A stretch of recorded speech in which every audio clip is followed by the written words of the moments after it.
Hello বন্ধুরা, কেমন আছো তোমরা সবাই? চলো আজ বানাবো কচু আলু বেগুন দিয়ে ইলিশ মাছের তরকারি। মাছটাকে আমি প্রথমে কেটে ধুয়ে পরিষ্কার করে নুন হলুদ মাখিয়ে রেখে দিয়েছি। তারপর আলু কচু বেগুন কেটে ধুয়ে পরিষ্কার করে রেখেছি। কড়াতে তেল গরম হলে কেটে রাখা বেগুনগুলো দিয়ে দেবো। বেগুনগুলো সামান্য পরিমাণ নুন দিয়ে নাড়াচাড়া করতে থাকবো। যখন দেখব বেগুনগুলো ভাজা ভাজা হয়ে গেছে তখন বেগুনগুলো একটা পাত্রে তুলে নেব। তারপর ওই কড়াইতে আরও পরিমাণ সর্ষের তেল দেবো, দিয়ে মাছগুলো ভেজে তুলে রাখবো। মাছটা 800 ওজনের ছিল।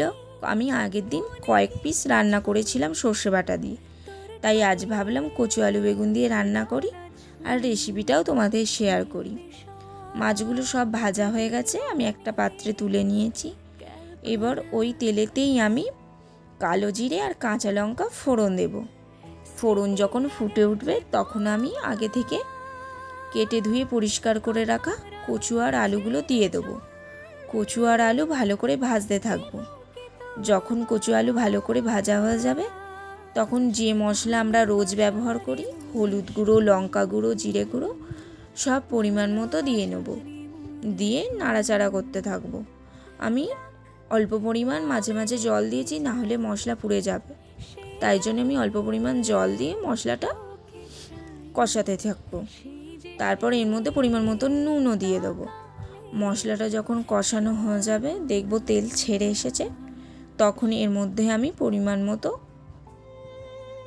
সর্ষে বাটা দিয়ে দেবো। আমি এখানে শুধু সর্ষে বাটার জলটাই ইউজ করেছি, সর্ষে বাটার খোসাগুলো আমি দিইনি। তোমরা কে কে এইভাবে রান্না করো জানিও।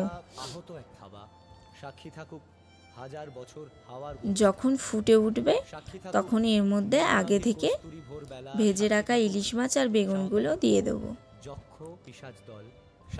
ব্যাস, ফুটে উঠলে যে যে পরিমাণ ঝোল রাখতে চাও নামিয়ে নিলেই রেডি আমাদের কচু আলু বেগুন দিয়ে ইলিশ মাছের তরকারি।